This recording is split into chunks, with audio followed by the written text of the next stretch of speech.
नमस्कार साथियों, बहुत बहुत स्वागत है आपका आज की क्लास में। इस क्लास में हम यूपी टीजीटी 2004 के प्रश्न पत्र को देख रहे हैं।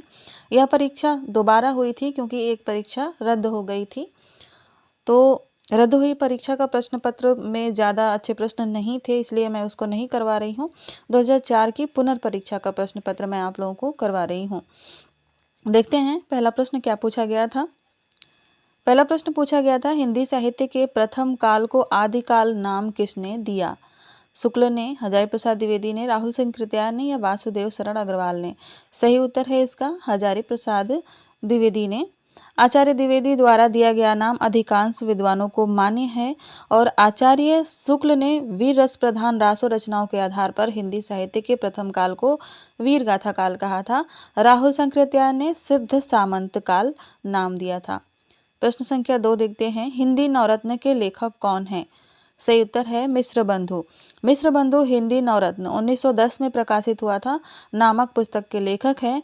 मिश्र बंधुओं द्वारा लिखी गई एक अन्य पुस्तक मिश्र बंधु विनोद है, जो कि 1931 ईस्वी में प्रकाशित हुई थी और इसमें लगभग 5000 कवियों का उल्लेख मिलता है। ठीक है। प्रश्न संख्या 3 पूछा गया था, राहुल जी ने हिंदी भाषा का प्रथम कवि किसे स्वीकार किया है? राहुल संकृत्यायन हिंदी भाषा का प्रथम कवि सरहपा को मानते हैं। सही उत्तर है सरहपा। प्रश्न संख्या 4 पूछा गया था, बीसल देव रासों में किस शैली का प्रयोग किया गया था? सही उत्तर है गीय शैली का। बीसल देव रासों की रचना संवत 1212 में नरपति नाल्ह ने की थी और इस काव्य के चरित नायक विग्रह राज चतुर्थ थे। ठीक है। प्रश्न संख्या 5 देखते हैं। प्रश्न संख्या 5 पूछा गया था, ध्रुव चरित के रचयिता कौन है? ध्रुव चरित नरोत्तम दास की रचना है। ध्रुव चरित, सुदामा चरित, विचारमाला इत्यादि इनकी काव्य रचनाएं हैं।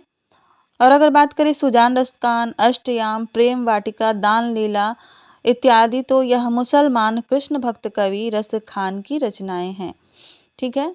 प्रश्न संख्या 6 पूछा गया था, कृष्ण गीतावली नामक काव्य कृति के रचयिता कौन है? सही उत्तर है तुलसीदास। प्रश्न संख्या 7 पूछा था, कई चिंतन एवं कला धाराओं का योगदान किसमें मिलता है? कृष्ण भक्ति काव्य धारा में, प्रेम मार्गी धारा में, भारतेंदु युग की धारा में या रीति काव्य की धारा में? और इसका सही उत्तर है कृष्ण भक्ति काव्य धारा में। यह नए तरह का प्रश्न है तो इम्पोर्टेंट है, इसको आप लोग नोट कर लीजिएगा। प्रश्न संख्या 8 पूछा गया था, भक्ति के स्रोत को दक्षिण से उत्तर भारत में प्रसारित होने के सिद्धांत का समर्थन करने वाले विद्वान कौन थे? सही उत्तर है आचार्य रामचंद्र शुक्ल। प्रश्न संख्या 9 पूछा गया था, विनय पत्रिका की भाषा क्या है? सही उत्तर है ब्रज भाषा। गोस्वामी तुलसीदास ने विनय पत्रिका की रचना ब्रज भाषा में की है। यह एक गीति काव्य है जो 279 छंदों में रचित है। ठीक है। और इसे विनयावली या राम गीतावली के नाम से भी जाना जाता है। इन दोनों नामों से प्रश्न पूछा जा सकता है, इन्हें याद रखिएगा। प्रश्न संख्या 10 देखते हैं, पद्मावत क्या है? एक त्रासदी, एक मुक्तक काव्य, एक गेय काव्य या आत्मवक्तव्य?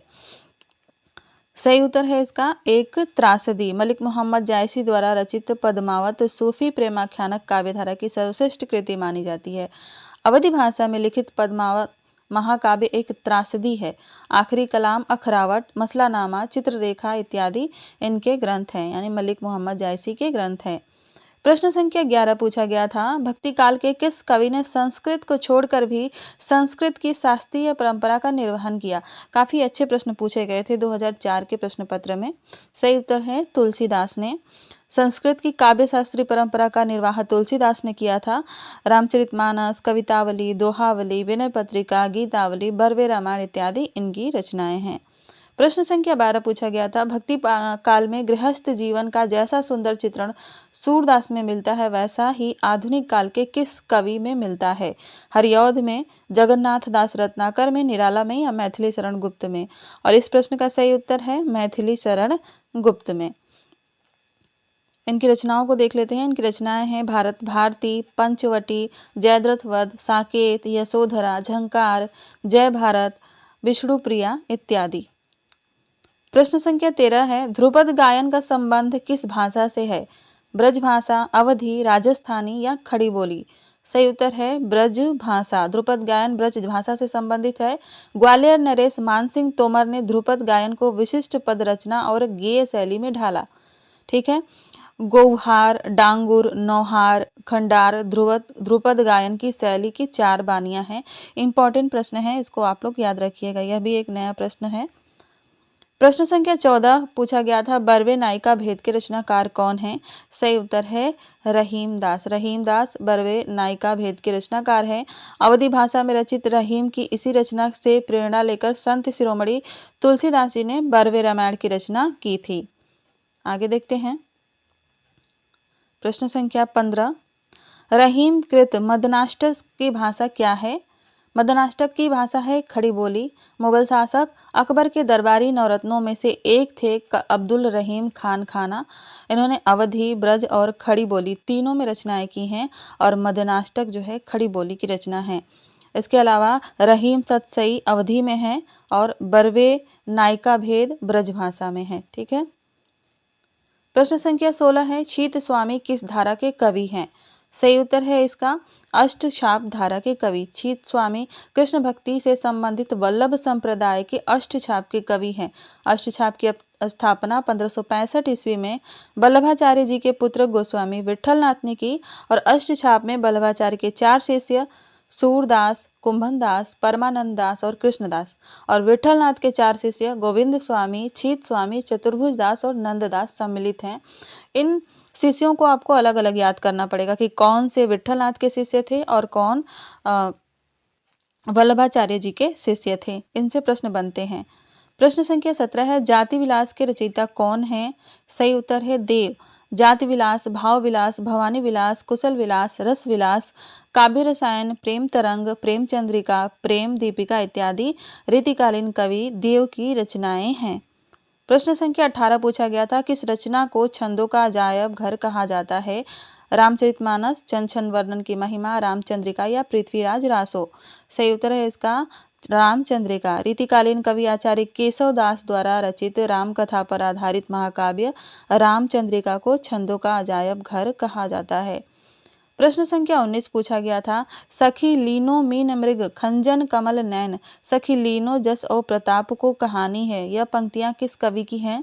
सही उत्तर है ठाकुर की। यह रीति मुक्त काव्य धारा के अंतर्गत आते हैं। इनका मूल नाम लाला ठाकुर दास था। ये जैतपुर नरेश राजा केसरी सिंह और उनके पुत्र राजा परीक्षित के आश्रित कवि थे। ठीक है। और ठाकुर की अन्य काव्य कृतियां हैं ठाकुर ठसक और ठाकुर शतक। प्रश्न संख्या 20 पूछा गया था, इनकी से विशुद्ध सरस और शक्तिशालिनी ब्रज भाषा लिखने में और कोई कवि समर्थ नहीं हुआ। शुक्ल जी ने यह किस कवि के बारे में कहा है? सही उत्तर है इसका घनानंद के बारे में। इनमें थोड़ा सा देख लेते हैं। शुक्ल जी का कथन है कि इनकी सी विशुद्ध सरस एवं शक्तिशालिनी ब्रज भाषा लिखने में और कोई कवि समर्थ नहीं हुआ। 1689 ईस्वी में कायस्थ परिवार में जन्मे घनानंद दिल्ली के बादशाह मोहम्मद शाह रंगीला के यहाँ मीर मुंशी थे। घनानंद ने सुजान सागर, कोकसार, विरह लीला, कृपाकंद तथा रस केलीवल्ली नामक ग्रंथों की रचना की। काफ़ी अच्छा प्रश्न पत्र है, इसलिए क्लास को पूरा देखिएगा। आप लोग थोड़ा सा ही देखकर चले जाते हैं, इस तरह से आप अपने साथ ही ईमानदारी नहीं कर रहे हैं। प्रश्न संख्या 22 पूछा गया था, नैन नचाई कहो मुस्काई लला फिर आइयो खेलन होली। होली यहाँ हो रही है। ये पंक्तियाँ किसकी हैं? बिहारी, मतीराम, पद्माकर या इनमें से कोई नहीं। यह पंक्तियाँ हैं पद्माकर की। ठीक है। रीतिकालीन कवि हैं पद्माकर, उनकी पंक्तियां हैं। पद्माकर की रचनाएं हैं हिम्मत बहादुर विरुदावली, प्रताप सिंह विरुदावली, कली पचीसी, जगत विनोद, पद्मावरण, प्रबोध पचासा और गंगा लहरी। प्रश्न संख्या 23 पूछा गया था, रीतिकाल की रीति सिद्ध काव्य धारा के कवि इनमें से कौन है? सही उत्तर है इसका बिहारी। इसको थोड़ा सा देख लेते हैं। काव्य रीति के आधार पर हिंदी साहित्य के रीतिकाल को 3 भागों में रीतिबद्ध, रीति सिद्ध और रीति मुक्त में वर्गीकृत किया गया। कविवर बिहारी रीतिकाल के रीति सिद्ध काव्य धारा के प्रतिनिधि कवि माने जाते हैं। बिहारी ने अपनी एकमात्र रचना बिहारी सतसई में रीति का पूरा उपयोग किया है। ठीक है। प्रश्न संख्या 21 है, भिखारी दास की रचना इनमें से कौन सी है? चिंतामणि, काव्य सिंधु, रस विवेक या काव्य निर्णय? तो काव्य निर्णय भिखारी दास की रचना है। रीतिकाल के सर्वांग विवेचक कवियों में आचार्य भिखारीदास का नाम अग्रणी, यानी ये सर्वांग निरूपक कवि हैं। भिखारीदास द्वारा रचित 7 ग्रंथ हैं: काव्य निर्णय, रस सारांश, श्रृंगार निर्णय, छंदाणव पिंगल, शब्दनाम कोश, विष्णु पुराण और शतरंज सती गायन की रचनाएं हैं। प्रश्न संख्या 24 है, अर्ध कथानक है जीवनी, आत्मकथा, संस्मरण या रिपोर्ताज। सही उत्तर है आत्मकथा। अर्धकथानक आत्मकथा है, किसकी है? बनारसी दास चतुर्वेदी की। ठीक है, अगला प्रश्न देखते हैं। प्रश्न संख्या 25 पूछा गया था, फोर्ट विलियम कॉलेज की स्थापना किस वर्ष में हुई थी? सही उत्तर है इसका 1800 ईस्वी में। इसको देखते हैं। अंग्रेज गवर्नर लॉर्ड वेलेजरी द्वारा अंग्रेज अधिकारियों के प्रशिक्षण हेतु 1800 ईस्वी में कलकत्ता में फोर्ट विलियम कॉलेज की स्थापना की गई। इस कॉलेज में भारतीय भाषाओं के प्रोफेसर के रूप में नियुक्त किए गए जॉन गिलक्राइस्ट ने हिंदी के शिक्षण हेतु 2 हिंदी विद्वानों लल्लू लाल और सदल मिश्र की नियुक्ति की थी। प्रश्न संख्या 26 है, भाषा योग वाशिष्ठ के लेखक कौन है? सही उत्तर है इसका राम प्रसाद निरंजनी। भाषा योग वाशिष्ठ की रचना 1741 में निरंजनी जी ने की थी। इस ग्रंथ में प्रयुक्त खड़ी बोली के परिमार्जित रूप को देखकर आचार्य रामचंद्र शुक्ल ने राम प्रसाद निरंजनी को ही प्रथम प्रौढ़ गद्य लेखक माना है। एक प्रश्न और यहाँ से बन जाएगा कि शुक्ल जी ने किसे प्रथम प्रौढ़ गद्य लेखक माना है, तो वो थे राम प्रसाद निरंजनी। प्रश्न संख्या 27 पूछा गया था, नासिकेतोपाख्यान के लेखक कौन हैं? और सही उत्तर है सदल मिश्र। सदल मिश्र अंग्रेज गवर्नर लॉर्ड वेलेजरी द्वारा कलकत्ता के सिविल अधिकारियों के प्रशिक्षण हेतु स्थापित किए गए फोर्ट विलियम कॉलेज में भाषा मुंशी के रूप में नियुक्त हुए थे और इन्होंने खड़ी बोली गद्य की पुस्तक नासिकेतोपाख्यान की रचना की थी। लल्लू लाल ने खड़ी बोली गद्य की पुस्तक प्रेम सागर और बिहारी सतसई पर लाल चंद्रिका नामक टीका लिखी थी। ठीक है, और इंसा अल्लाह खान ने रानी केतकी की कहानी लिखी जिसका नाम है उदय भान चरित। एक अन्य नाम उदय भान चरित भी है। प्रश्न संख्या 28 पूछा गया था, नहुस नाटक के नाटककार कौन हैं? सही उत्तर है गोपाल चंद उर्फ गिरधर दास, जो कि भारतेंदु जी के पिता थे और इन्होंने नहुस नामक नाटक लिखा था। यह नाटक पद्यबद्ध और ब्रज भाषा में इन्होंने लिखा था। ठीक है, प्रश्न संख्या 29 पूछा गया था कि काशी नागरी पचाड़ी सभा की स्थापना कब हुई थी? सही उत्तर है 1893 ईस्वी में। आगे देखते हैं अगला प्रश्न, थोड़ा सा इसको देख लेते हैं। हिंदी भाषा के प्रचार प्रसार तथा सरकारी दफ्तरों में नागरिक के प्रवेश के लिए काशी नागरी पचाड़ी सभा की स्थापना 1893 ईस्वी में वाराणसी में यानी काशी में की गई। इस सभा की स्थापना करने वालों में बाबू श्याम सुंदर दास, पंडित रामशरण मिश्र और ठाकुर शिव कुमार सिंह प्रमुख थे। काशी नागरी पचाड़ी सभा के प्रथम सभापति भारतेंदु हरिश्चंद्र के फुफेरे भाई बाबू राधा कृष्ण दास थे। इस सभा ने हिंदी पुस्तकों की खोज, हिंदी शब्द सागर, वैज्ञानिक शब्दकोश और नागरी पचाड़ी पत्रिका का प्रकाशन किया। ये सभी बहुत ही इंपॉर्टेंट तथ्य है, परीक्षाओं में इनसे प्रश्न बनते हैं। प्रश्न संख्या 30 है, शकुंतला नाटक का खड़ी बोली गद्य में अनुवाद किसने किया था? सही उत्तर है राजा लक्ष्मण सिंह ने। राजा लक्ष्मण सिंह ने 1862 ईस्वी में कालिदास के प्रसिद्ध नाटक अभिज्ञान शाकुंतलम का हिंदी में अनुवाद किया था।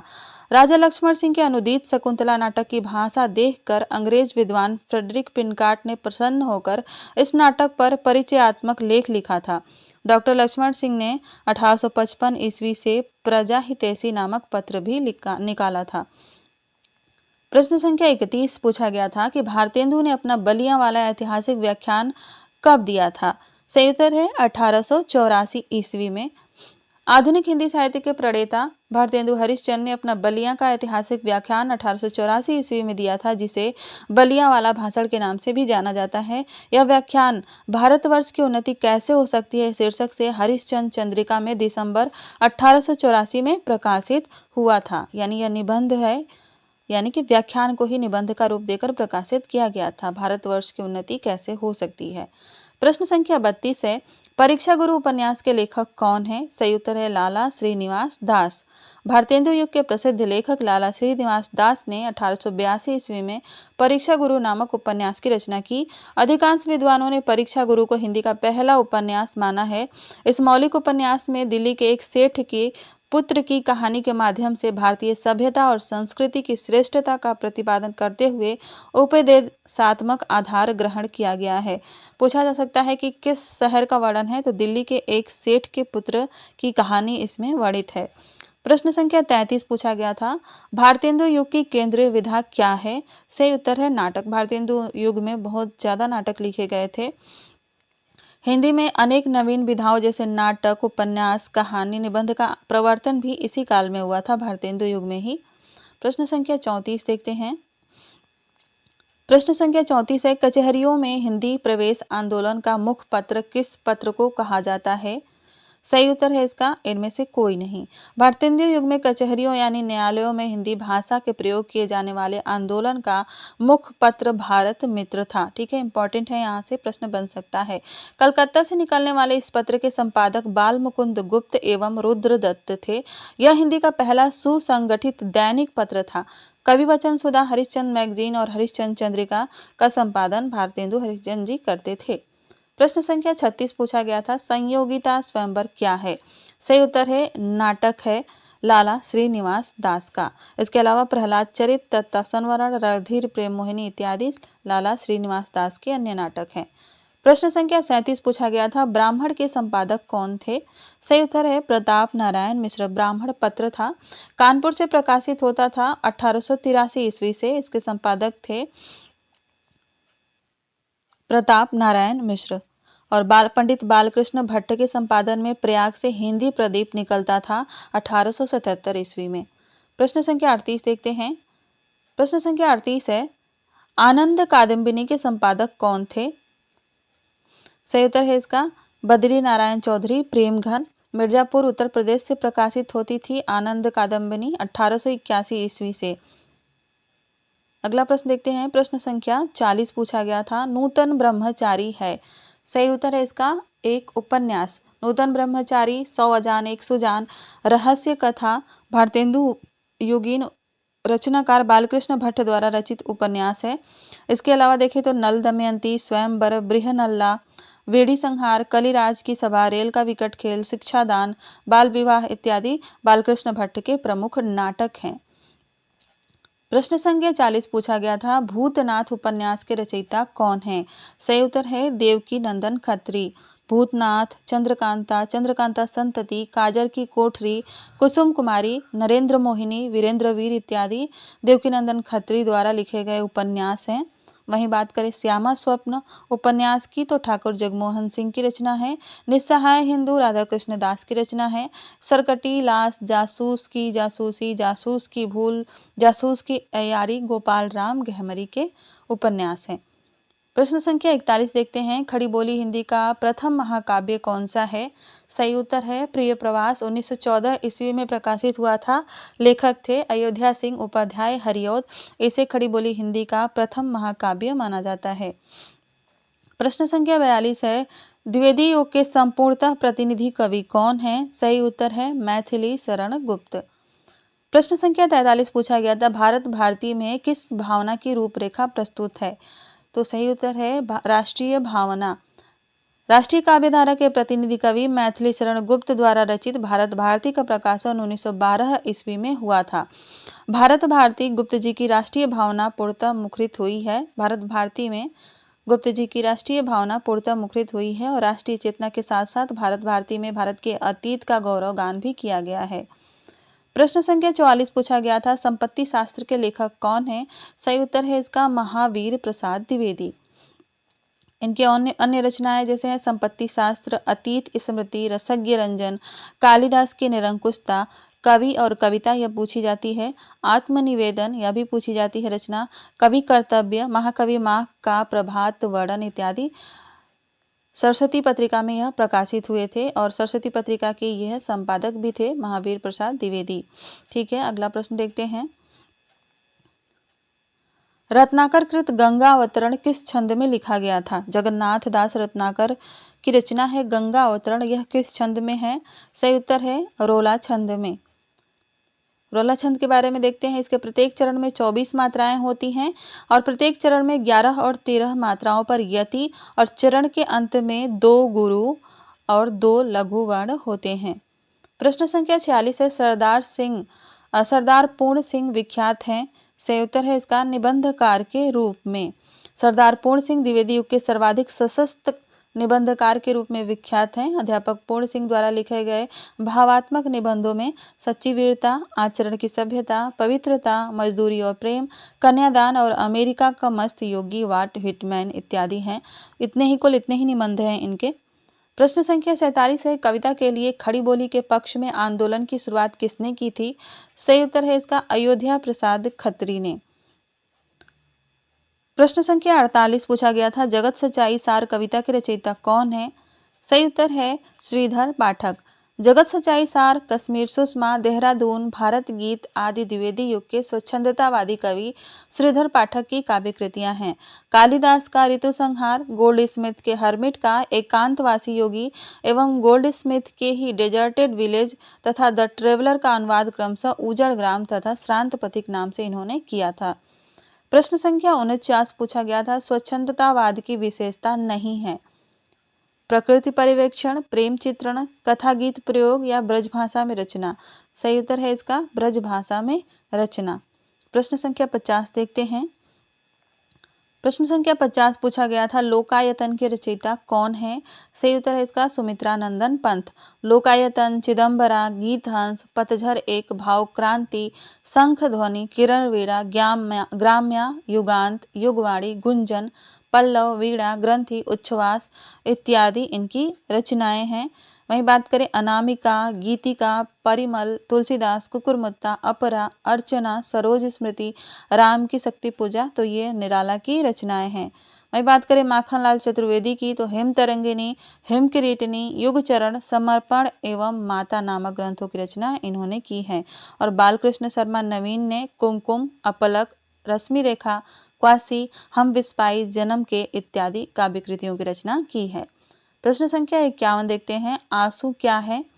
मुक्तक काव्य संकलन, अतुकांत काव्य, प्रबंध काव्य या इनमें से कोई नहीं? तो मुक्तक काव्य संकलन है आंसू। यह जयशंकर प्रसाद की रचना है। प्रश्न संख्या 52 पूछा गया था, महादेवी वर्मा का प्रथम काव्य संकलन कौन सा है? सही उत्तर है इसका निहार। आधुनिक युग की मीरा के नाम से यह प्रसिद्ध है और निहार इनका प्रथम काव्य संग्रह है जो इन्होंने 1930 में लिखा था। प्रश्न संख्या 53 पूछा गया था, कला और बूढ़ा चाँद के लेखक कौन हैं? सही उत्तर है इसका सुमित्रा नंदन पंत। कला और बूढ़ा चाँद, स्वर्ण किरण, स्वर्ण धूलि, वीणा एवं उत्तरा छायावादी कवि सुमित्रा नंदन पंत की अरविंद दर्शन से प्रभावित काव्य रचनाएं हैं। कभी कभी पूछी जाती हैं कि यह किस दर्शन से प्रभावित रचनाएं हैं। इसके अलावा मानसी, छाया, ज्योत्सना, युग पुरुष, मधुबन, अतिमा, शिल्पी, स्वर्ण, रजत शिखर इत्यादि पंथ के द्वारा रचित काव्य नाटक हैं। उसके अलावा देखते हैं तो मौन निमंत्रण, चिदंबरा, परिवर्तन, युगांत, ग्राम्या, युगवाणी, गुंजन, पल्लव, वीणा, ग्रंथि, उच्छ्वास आदि पंथ की रचनाएं हैं जिन्हें हमने पीछे भी देखा। प्रश्न संख्या 54 पूछा गया था कि निम्नलिखित में से किस लेखक को ज्ञानपीठ पुरस्कार नहीं मिला? नरेश मेहता, दिनकर। आगे के ऑप्शन देखते हैं, नागार्जुन या निर्मल वर्मा। सही उत्तर है नागार्जुन। भारतीय भाषाओं में उत्कृष्ट लेखन हेतु दिए जाने वाला सर्वोच्च साहित्यिक पुरस्कार यानी कि ज्ञानपीठ पुरस्कार, इसकी स्थापना 1965 ईस्वी में शांति प्रसाद जैन द्वारा की गई। किसके द्वारा की गई? शांति प्रसाद जैन द्वारा। प्रगतिवादी काव्यधारा के कवि नागार्जुन, जिनका वास्तविक नाम था वैद्यनाथ मिश्र, ज्ञानपीठ पुरस्कार प्राप्त करने वाले साहित्यकारों में नहीं है। रामधारी सिंह दिनकर को 1972 ईस्वी में ज्ञानपीठ पुरस्कार उनकी रचना उर्वशी के लिए मिला। नरेश मेहता को 1992 में ज्ञानपीठ पुरस्कार, निर्मल वर्मा को 1999 में ज्ञानपीठ पुरस्कार मिल चुका है। कवि नागार्जुन को भले ही ज्ञानपीठ पुरस्कार नहीं प्राप्त हुआ हो, लेकिन इन्हें 1938 ईस्वी में इनकी रचना मैथिली रचना पत्रहीन नग्नगाछ के लिए साहित्य अकादमी पुरस्कार जरूर प्राप्त हुआ था। वहीं 1983 की बात करें तो उत्तर प्रदेश सरकार द्वारा उन्हें भारत भारती पुरस्कार भी मिल चुका है। और 1994 ईस्वी में आजीवन उपलब्धि के लिए भारत के सर्वोच्च साहित्यिक पुरस्कार साहित्य अकादमी फेलोशिप दिया जा चुका है इन्हें। आगे बढ़ते हैं और अगला प्रश्न देखते हैं, अगला प्रश्न पूछा गया था कि संस्कृति के 4 अध्याय किसकी रचना है? यह है रामधारी सिंह दिनकर की रचना। इसके अलावा रेणुका, उर्वशी, कुरुक्षेत्र, हुंकार, रश्मिरथी, परशुराम की प्रतीक्षा, नील कुसुम, हारे को हरिनाम इत्यादि दिनकर जी की प्रसिद्ध रचनाएं हैं। प्रश्न संख्या 56 पूछा गया था निराला की अंतिम कविता कौन सी है? सही उत्तर है पत्रोत्कंठित जीवन का विष बुझा हुआ है। महाकवि निराला की अंतिम काव्य रचना है। 1960 ईस्वी में प्रकाशित निराला की यह कविता सांध्य कांकली में संकलित है। किस संकलन में संकलित है? सांध्य कांकली में। निराला ने 1936 में महाकाव्यात्मक कविता राम की शक्ति पूजा तथा 1938 में तुलसीदास की रचना की थी। प्रश्न संख्या 57 पूछा गया था निम्नलिखित में से तार सप्तक में कौन शामिल नहीं था? सही उत्तर है रामधारी सिंह दिनकर। तार सप्तक का प्रकाशन सच्चिदानंद हीरानंद वात्स्यायन अज्ञेय ने 1943 ईस्वी में शुरू किया था और निम्नलिखित 7 कवियों की रचनाओं को तार सप्तक में सम्मिलित किया गया था। वे कवि थे नेमीचंद जैन, मुक्तिबोध, भारत भूषण अग्रवाल, प्रभाकर माचवे, गिरजा कुमार माथुर, रामविलास शर्मा और अज्ञेय। अज्ञेय द्वारा 1951 में दूसरे तार सप्तक तथा 1959 में तीसरे तार सप्तक का प्रकाशन किया गया था। रामधारी सिंह दिनकर अज्ञेय द्वारा संपादित तार सप्तक में प्रकाशित नहीं किए गए थे। ठीक है। प्रश्न संख्या 58 है आत्महत्या के विरुद्ध कविता संकलन किसका है? सर्वेश्वर दयाल सक्सेना, धर्मवीर भारती, रघुवीर सहाय या मुक्तिबोध का? सही उत्तर है इसका रघुवीर सहाय। अगला प्रश्न देखते हैं, इसको देख लेते हैं थोड़ा सा। अज्ञेय के संपादन में 1951 में प्रकाशित दूसरे तार सप्तक के प्रमुख कवि रघुवीर सहाय की प्रतिनिधि कविताएं हैं आत्महत्या के विरुद्ध, हंसो हंसो जल्दी हंसो, लोग भूल गए हैं तथा सीढ़ियों पर धूप में। ठीक है। प्रश्न संख्या 59 है भूल गलती कविता के कवि कौन है? सही उत्तर है मुक्तिबोध। भूल गलती, ब्रह्म राक्षस, चांद का मुंह टेढ़ा है, अंधेरे में, भूरी भूरी खाक धूल इत्यादि मुक्तिबोध की प्रमुख रचनाएं हैं। प्रश्न संख्या 60 पूछा गया था कनुप्रिया के लेखक कौन है? सही उत्तर है इसका धर्मवीर भारती।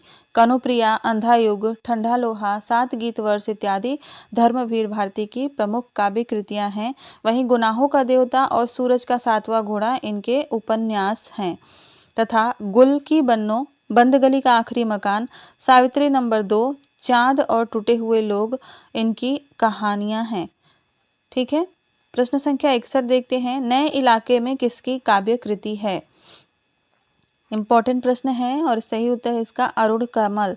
नए इलाके में अपनी केवल धार, पुतली में संसार, सबूत इत्यादि समकालीन कवि अरुण कमल की काव्य कृतियां हैं।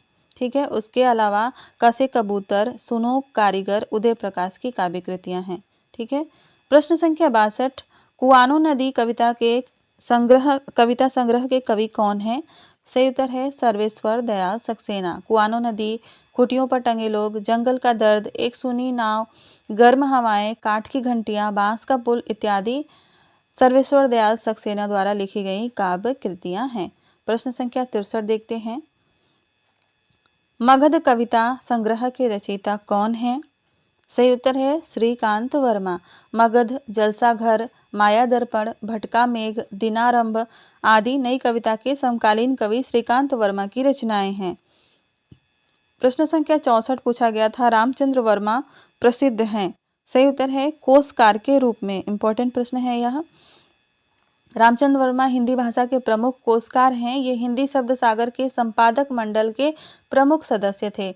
इनकी कृतियां हैं अच्छी हिंदी, संक्षिप्त हिंदी शब्द सागर, उर्दू हिंदी कोश और फूलों का हार। प्रश्न संख्या 65 है धर्मयुग पत्रिका के यशस्वी संपादक थे। सही उत्तर है इसका धर्मवीर भारती। इसके अलावा देखते हैं इसके अतिरिक्त धर्मवीर भारती ने निष्कर्ष तथा आलोचना नामक पत्रिकाओं का संपादन भी किया था। प्रश्न संख्या 66 है सूची 1 को सूची 2 से मिलाना था और फिर कोड का चयन करना था। शेखर एक जीवनी की बात करें तो अज्ञेय की रचना है, अशोक के फूल हजारी प्रसाद द्विवेदी की रचना है और क्या भूलूं क्या याद करूं हरिवंश राय बच्चन की आत्मकथा का पहला भाग है। ठीक है। आगे देखते हैं प्रश्न संख्या 66 के बाद प्रश्न संख्या 67 हिंदी शब्दानुशासन के लेखक कौन है? सही उत्तर है किशोरी दास वाजपेयी। प्रश्न संख्या 68 पूछा गया था, श्री वेंकटेश्वर समाचार प्रकाशित होता था। इंपॉर्टेंट प्रश्न है यह। पत्रिकाओं से जितने भी प्रश्न होते हैं सभी इंपॉर्टेंट होते हैं। सही उत्तर है इसका बम्बई से। श्री वेंकटेश्वर समाचार नामक मासिक पत्र सन 1894 से बम्बई से प्रकाशित होता था। कलकत्ता से प्रकाशित होते थे उद्दंड मार्तंड, बंगदूत, प्रजामित्र, मार्तंड, विशाल भारत इत्यादि। वहीं हिंदी प्रदीप, अभ्युदय, कर्मयोगी, मर्यादा, चांद, इलाहाबाद से, माधुरी, सुधा इत्यादि पत्रिकाएं लखनऊ से प्रकाशित होती थीं। अगला प्रश्न देखते हैं, मध्यकालीन बोध का स्वरूप के लेखक कौन है? सही उत्तर है इसका हजारी प्रसाद द्विवेदी। मध्यकालीन बोध का स्वरूप, हिंदी साहित्य का आदिकाल, हिंदी साहित्य की भूमिका, कबीर, शिरीष का फूल, कुटज, भारतीय संस्कृति की देन, कल्पलता, बसंत आ गया, अशोक के फूल इत्यादि हजारी प्रसाद द्विवेदी की रचनाएं हैं। प्रश्न संख्या 70 पूछा गया था, गोबर प्रेमचंद के किस उपन्यास का पात्र है? होरी, हीरा, धुनिया, राय साहब, खन्ना, मालती मेहता, गोबर ये सभी प्रेमचंद के गोदान उपन्यास के पात्र हैं। प्रेमचंद के उपन्यासों के पात्र हर परीक्षाओं में पूछे जाते हैं। प्रश्न संख्या 71 पूछा गया था, भारतेंदु युग और हिंदी भाषा की विकास परंपरा के लेखक कौन है?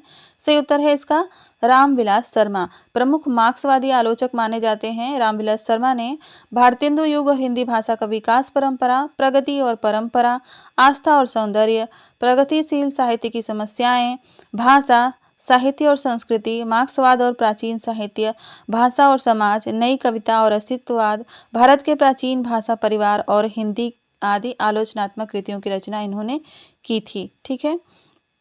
प्रश्न संख्या 72 पूछा गया था, श्रीलाल शुक्ल की रचना इनमें से कौन सी है? सही उत्तर है इसका राग दरबारी। राग दरबारी बहुत ही प्रसिद्ध उपन्यास है श्रीलाल शुक्ल का, और यह एक अलग तरीके का उपन्यास है, आप इसे पढ़ भी सकते हैं। ठीक है।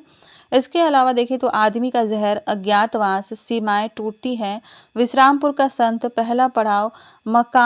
पहला पड़ाव एवं मकान श्रीलाल शुक्ल जी द्वारा रचित उपन्यास हैं। प्रश्न संख्या 73 पूछा गया था, निम्नलिखित में से कौन मार्क्सवादी विचारधारा का आलोचक नहीं है? सही उत्तर है विजय देवनारायण शाही। कौन कौन है? नामवर सिंह, शिवदान सिंह चौहान, रामविलास शर्मा, ये मार्क्सवादी विचारधारा के आलोचक हैं। प्रश्न संख्या 74 पूछा गया था, इनमें से कौन आंचलिक उपन्यासकार हैं? सही उत्तर है राही मासूम रजा। इनके प्रमुख आंचलिक उपन्यास हैं आधा गांव, शिवप्रसाद सिंह की रचना अलग अलग वैतरणी, राजेंद्र अवस्थी कृत जंगल के फूल, और विवेकी राय की रचना है बबूल, और फणीश्वर नाथ रेणु की मैला आंचल और परती परिकथा, नागार्जुन की बलचनामा, रतिनाथ की चाची, बाबा बटेश्वर नाथ दुखमोचन इत्यादि भी रचनाएं आंचलिक रचनाओं में मानी जाती हैं। प्रश्न संख्या 75 है, पाल गोमरा का स्कूटर कहानी के लेखक कौन है? यह बहुत बार पूछा जा चुका है, यह प्रश्न बार बार रिपीट होता है, इसे याद रखिएगा। उदय प्रकाश की कहानी है। इसके अतिरिक्त दरियाई घोड़ा, तिरीछ, अंत में प्रार्थना, पीली छतरी वाली लड़की, मोहनदास इत्यादि कहानियों की रचना भी इन्होंने की है। प्रश्न संख्या 76 है, देहाती दुनिया के रचनाकार कौन है?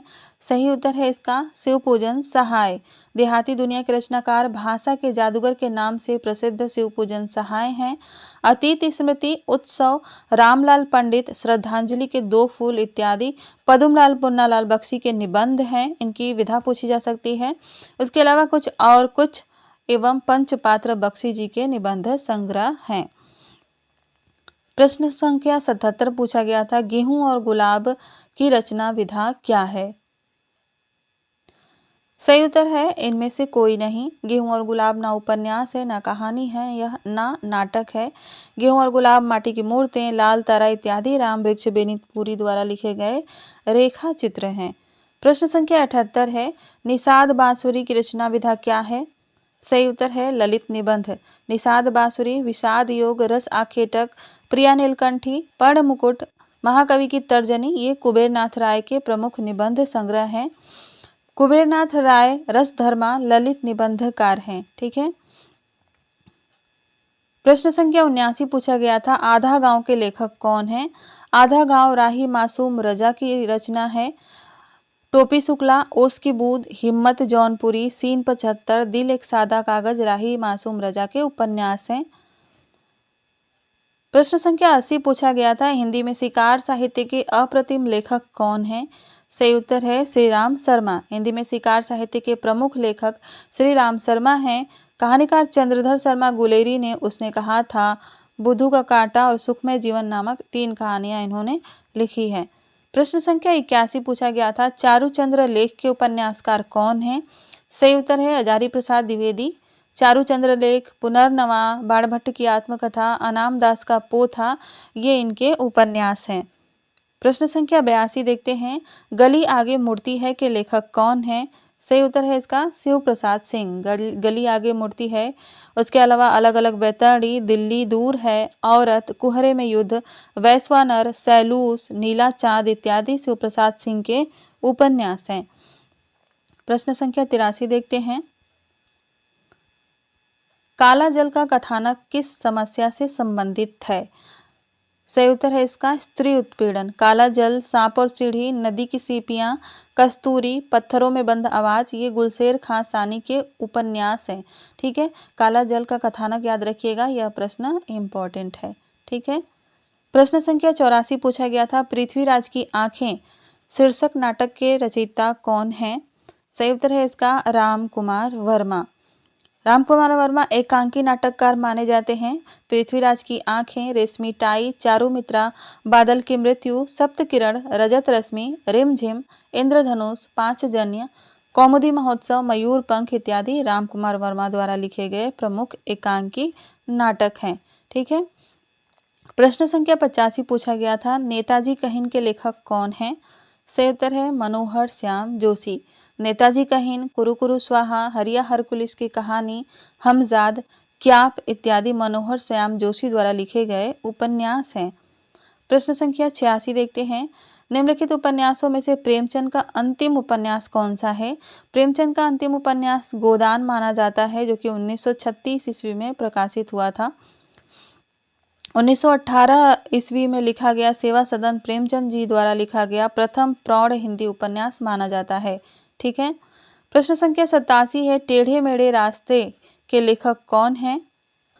सही उत्तर है इसका भगवती चरण वर्मा। आगे बढ़ते हैं, टेढ़े मेढ़े रास्ते, भूले बितरे चित्र, सामर्थ्य और सीमा, चित्रलेखा, सबही नचावत, राम गोसाई, 3 वर्ष, सीधी सच्ची बातें, आखिरी दाव इत्यादि भगवती चरण वर्मा के उपन्यास हैं। प्रश्न संख्या 88 है, इंदुमती कहानी के लेखक कौन है? सही उत्तर है इसका किशोरी लाल गोस्वामी। हिंदी में लिखी गई इस प्रथम कहानी का प्रकाशन सन 1900 ईस्वी में सरस्वती पत्रिका में हुआ था। ठीक है, प्रश्न संख्या 89 है, बुद्धू का कांटा कहानी के लेखक कौन है? सही उत्तर है चंद्रधर शर्मा गुलेरी। उसने कहा था, बुद्धू का कांटा और सुखमय जीवन गुलेरी जी की कहानियां हैं। उसने कहा था 1915 में सरस्वती में प्रकाशित हुई थी। प्रश्न संख्या 90 है, निम्नलिखित में से कौन सा उपन्यास नागार्जुन का नहीं है?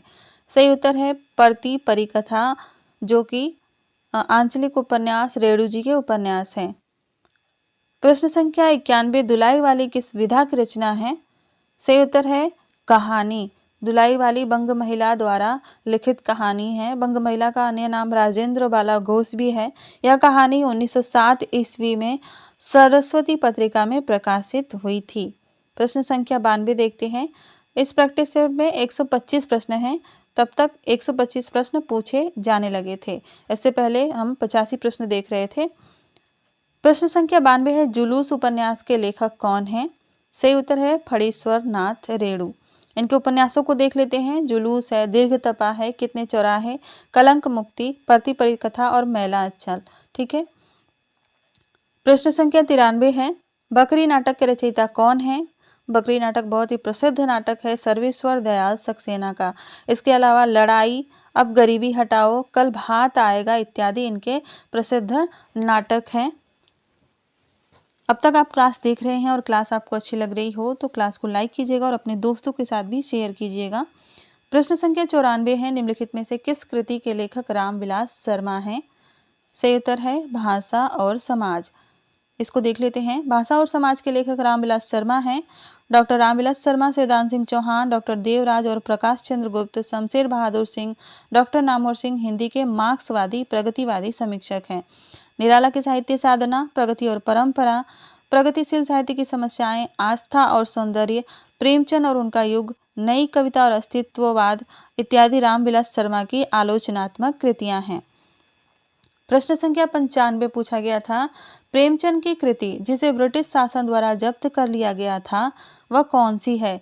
ब्रिटिश शासन द्वारा प्रेमचंद की रचना सोजे वतन को जब्त कर लिया गया था, जो कि 1908 ईस्वी में प्रकाशित हुई थी। राष्ट्रीय भावना से युक्त थी, इसलिए अंग्रेजों ने इसे जब्त कर लिया था।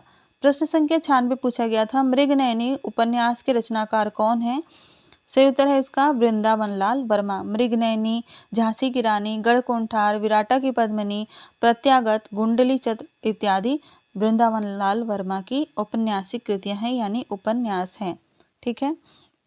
इनके अलावा देखें तो वैशाली की नगर वधू, वयम रक्षामा, सोमनाथ, आलमगीर, सोना और खून, रक्त की प्यास, आत्मदाह, अमर अभिलाषा, मंदिर की नर्तकी, यह पूछा जाता है। अपराजिता, नरमेध, आचार्य चतुर्सेन शास्त्री जी के उपन्यास हैं। ठीक है। और आगे बढ़ते हैं। प्रश्न संख्या 97 है, आवारा मसीहा किसके जीवन पर आधारित उपन्यास है? सही उत्तर है शरद चंद्र के जीवन पर आधारित उपन्यास है। विष्णु प्रभाकर द्वारा लिखा गया यह उपन्यास है। प्रश्न संख्या 98 देखते हैं, मेरी जीवन यात्रा किसकी आत्मकथा है?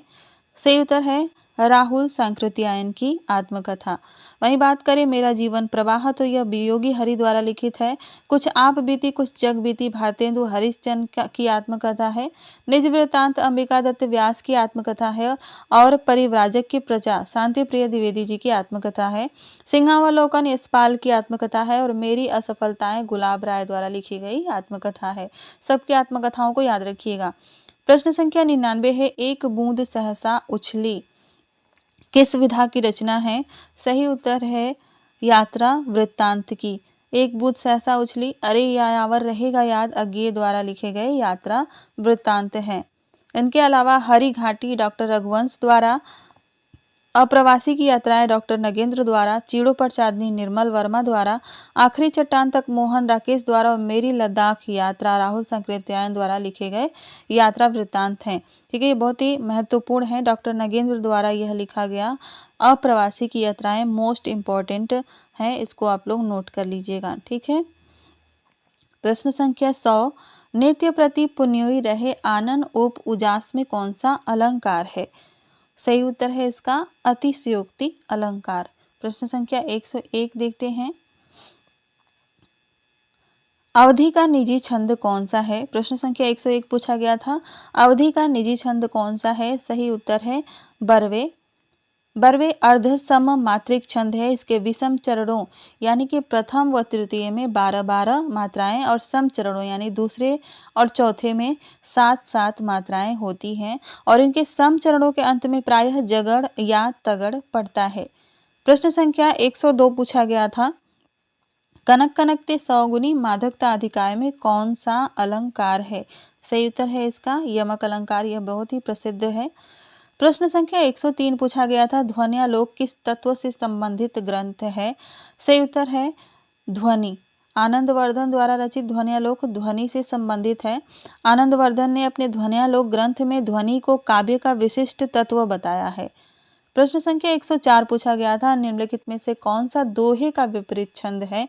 सही उत्तर है इसका इनमें से कोई नहीं, क्योंकि दोहा अर्ध सममात्रिक छंद है और इस छंद के विषम चरणों यानी कि प्रथम और तृतीय में 13-13 मात्राएं और सम चरणों में चतुर्थ यानी कि द्वितीय और चतुर्थ में 11-11 मात्राएं होती हैं। और दोहा छंद के ठीक उल्टा क्या होता है? सोठा होता है। सोठा के विषम चरणों में 11-11 और सम चरणों में 13-13 मात्राएं होती हैं। प्रश्न संख्या 105 पूछा गया था, चौपाई छंद में मात्राओं की संख्या कितनी होती है? सही उत्तर है 16।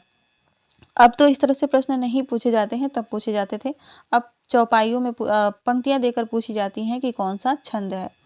प्रश्न संख्या 105 है, कमल नयन में कौन सा समास है? सही उत्तर है कर्मधारय समास। अगला प्रश्न पूछा गया था, हानि लाभ में कौन सा समास है? हानि लाभ में हो जाएगा द्वंद्व समास, जो कि इनमें नहीं है। अगला प्रश्न देखते हैं। प्रश्न संख्या 108 पूछा गया था, संविधान के अनुच्छेद 351 में किस विषय का वर्णन है? सही उत्तर है हिंदी भाषा के विकास से संबंधित निर्देश दिए गए हैं 351 में। ठीक है। प्रश्न संख्या 109 पूछा गया था, ब्रज भाषा क्या है? पूर्वी हिंदी, पश्चिमी हिंदी, बिहारी हिंदी या पहाड़ी हिंदी? तो ब्रज भाषा पश्चिमी हिंदी के अंतर्गत आती है। ब्रज भाषा खड़ी बोली, बुंदेली, हरियाणवी, जिसे बांगरू भी कहते हैं, और कन्नौजी पश्चिमी हिंदी की प्रमुख बोलियां हैं। अगला प्रश्न है प्रश्न संख्या 110, निम्नलिखित में से पुल्लिंग शब्द कौन सा है? घास, आय, व्यय या नहर? तो व्यय जो है यह पुल्लिंग शब्द है, बाकी घास, आय और नहर यह स्त्रीलिंग शब्द हैं। प्रश्न संख्या 111 देखते हैं, सूची 1 को सूची 2 से मिलाना था और सही कूट का चयन करना था। मिला लेते हैं, जलधि यानी समुद्र, जलद यानी बादल और जलज यानी कि कमल। पर्यायवाची यहाँ पे दिए गए हैं, देख लेते हैं थोड़ा सा, क्योंकि जितना ही हम देखेंगे उतना याद होगा। जलज यानी कमल के पर्यायवाची हैं कमल, पंकज, अंबुज, अरविंद, सरोज, राजीव, जलजात, पुंडरीक और नलिन इत्यादि। जलद के पर्यायवाची हैं बादल, जलधर, मेघ, वारिद, घन, जलधर इत्यादि। उसके अलावा जलधि यानी समुद्र के पर्यायवाची हैं समुद्र, पयोधि, रत्नाकर, उदधि, सिंधु, अर्णव, नदीस इत्यादि। प्रश्न संख्या 112 पूछा गया था, निम्नलिखित में से शुद्ध शब्द कौन सा है? सही उत्तर है ऑप्शन सी, पूजनीय, इस तरह से लिखा जाता है। प्रश्न संख्या 113 पूछा गया था, शुद्ध शब्द का चयन करना था, तो इसमें ऑप्शन डी, जिजीविषा शुद्ध शब्द है। प्रश्न संख्या 114 पूछा गया था, स्वार्थ का विलोम क्या होगा? स्वार्थ का विलोम हो जाएगा परमार्थ। ठीक है, स्वार्थ यानी खुद का भला और परमार्थ मतलब दूसरे का। प्रश्न संख्या 115 पूछा गया था, वर्तनी की दृष्टि से शुद्ध शब्द का चयन करना है, कौन सा शब्द शुद्ध है? सही उत्तर है परिपार्श्विक। पूजनीय को पूजनीय लिखा जाता है, उज्जवल में दोनों जो आधा रहेगा, ज्योत्सना में आधा स रहेगा और इस तरह से लिखा जाएगा, जो आधा तो आधा स और न पे आगे मात्रा ज्योत्सना। प्रश्न संख्या 16 देखते हैं, 116, कौन सा शब्द गंगा का पर्यायवाची नहीं है? सही उत्तर है सरिता। सरिता नदी का पर्यायवाची है, गंगा का नहीं। गंगा के पर्यायवाची में जानवी, देवपगा, सुरसरी, देवनदी, भागीरथी, मंदाकिनी, त्रिपथगा, ध्रुवनंदा इत्यादि गंगा के पर्यायवाची हैं। प्रश्न संख्या 117 पूछा गया था, शुद्ध वाक्य को चुनना था और शुद्ध वाक्य था, राम ने रोटी खाई है। ठीक है। प्रश्न संख्या 118 है, निम्नलिखित में से शुद्ध शब्द को चुनना है। सही उत्तर है ऑप्शन बी, संन्यास। संन्यास इस तरह से लिखा जाता है, स पर अनुस्वार, आधा न और यास। प्रश्न संख्या 19, बाल्टी कैसा शब्द है? यानी कि तत्सम है, तद्भव है, देशज है या विदेशज है? सही उत्तर है विदेशज। बाल्टी पुर्तगाली भाषा का शब्द है। पुर्तगाली भाषा के शब्द जो हिंदी में मिले हुए हैं वह हैं अलकतरा, आलपीन, आलमारी, काजू, गमला, पादरी, पिस्तौल, तौलिया, चाबी इत्यादि।